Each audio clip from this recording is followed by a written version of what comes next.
Thank you very much.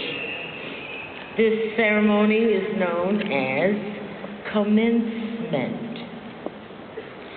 Those of you who are graduating, as well as your relatives, parents, friends, understand that this moment is also the end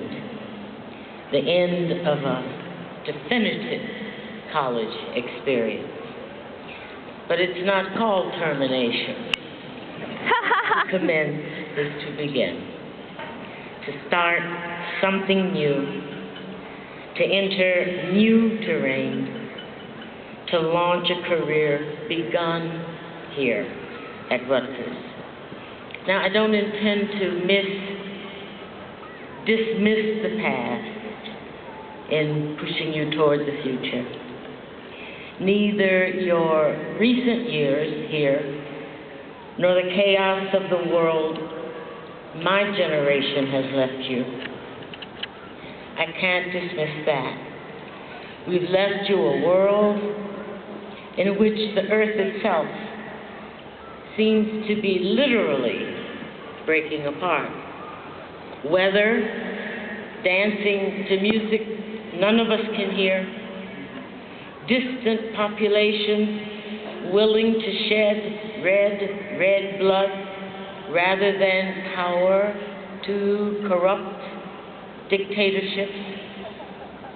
Employment is strangely scarce, while money rushes as no river does up against gravity.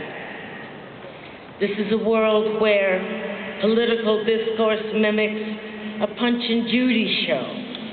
And like that ancient puppet show put on for masses, it exchanges intelligible language for hits and screams. We got it. No, you don't. Get the government off our backs. Government must have our backs. Women must be free. No, women must be directed.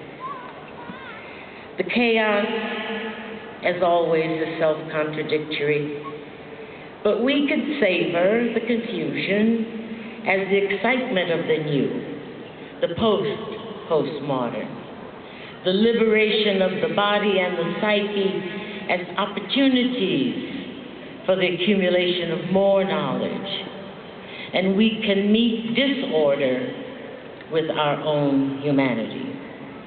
Rutgers has offered you instruments, strategies of critical thought, contact with fresh ideas to inform your choices and shape your life. But the narrative of a worthy life is yours to write.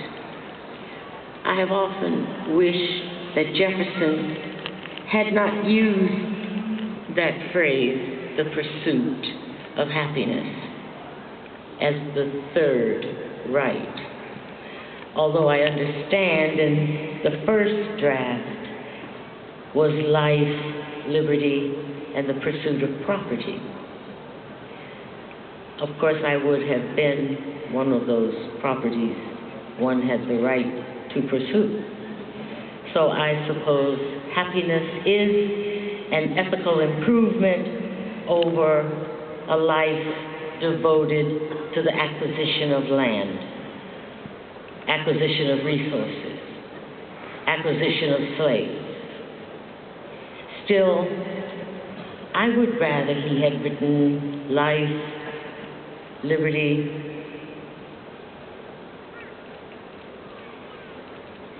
and the pursuit of meaningfulness, or integrity, or truth. I know that happiness has been the real, if covert, goal of your labors here. I know that it informs your choice of companions, the profession you will enter, but I urge you, please don't settle for happiness. It's not good enough. Of course, you deserve it. But if that's all you have in mind, happiness, I want to suggest to you that personal success, devoid of meaningfulness, free of a steady commitment to social justice, that's more than a barren life. It's a trivial one. It's looking good instead of doing good.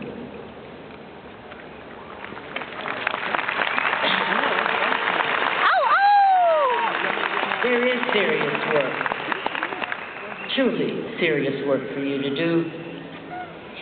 I know you've been blasted with media designed to change you from citizens to consumers, and most recently, simply taxpayers. From a community of engaged civic life to individuals with hundreds of electronic friends, from a yearning for maturity to a desire for eternal childhood. That's the media's role.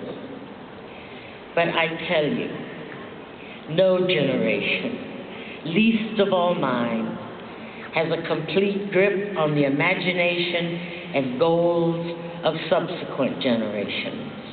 Not if you refuse to let it be so. You don't have to accept media or even scholarly labels for yourself. Generation A, B, C, X, Y, majority, minority, red state, blue state, this social caste or that one. Every true heroine breaks free from his or her class, upper, middle, and lower, in order to serve a wider world.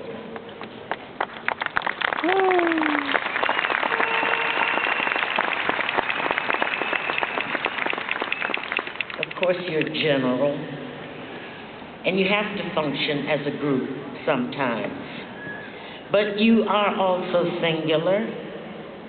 You are a citizen in society and a person like no other on the planet. No one has the exact memory that you have. So far, no one has nor your genetic duplicate. These are not paralyzing clashes. They represent the range and the depth of human life. What is now the limit of human endeavor is not the limit of intelligent endeavor. And what is now known is not at all what you are capable of knowing. There is much serious, hard, and ennobling work to do. And bit by bit, step by step, you can change things, the things that need changing. Just think of it.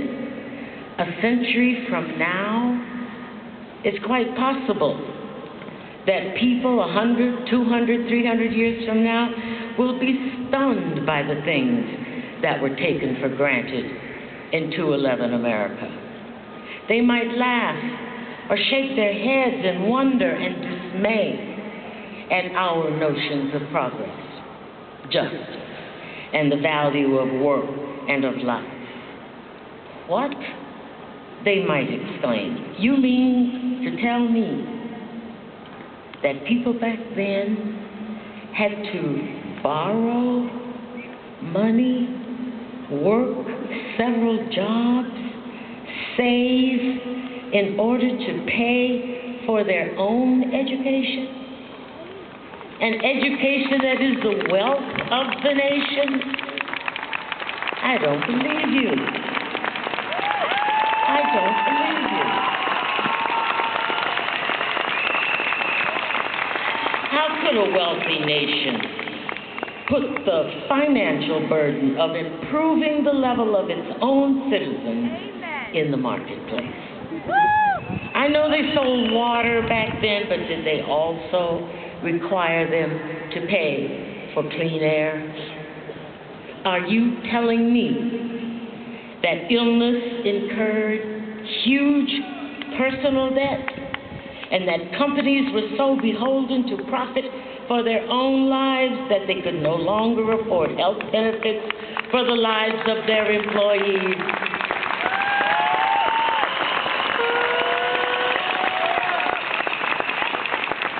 That while children, little children, were put in school environments so dangerous, no adult would willingly choose to enter them. And they actually multiplied that danger by allowing them to pack heat in the halls, classrooms, and playgrounds, that females were believed to be too stupid to manage their very own bodies.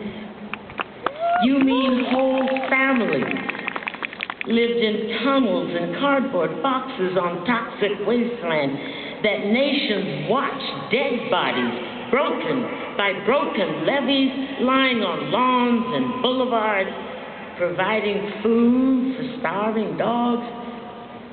Well, perhaps these people, 100 or more years from now, will gasp, recoil, as they see that the language at the feet of the Statue of Liberty has been paved over, and they discover the dark history of the 21st century. Well, maybe not. Maybe not. Perhaps by that time, generations descended from you, taught by you, inspired by you, will have imagined and forged a world worthy of you. Your education has prepared you for such a leap of imagination and such daring. Rutgers has already offered you opportunities for reflection, innovation, and activity that do gesture toward that world. It's already given you the tools to refine your response to contemporary chaos, to modern unease. You are your own stories, and therefore free to imagine what it takes to remain human with no resources, what it feels like to be a human without domination over others, without fear of others unlike you, without rehearsing and reinventing the hatred learned in the sandbox.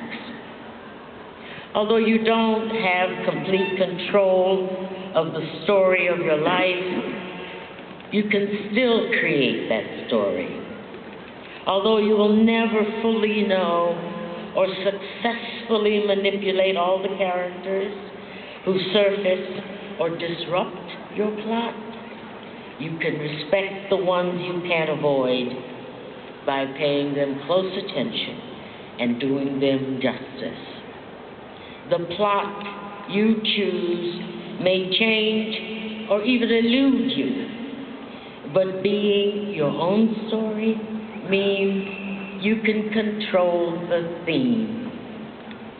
It also means you can invent the language to say who you are and how you mean in this world. Well, it's true.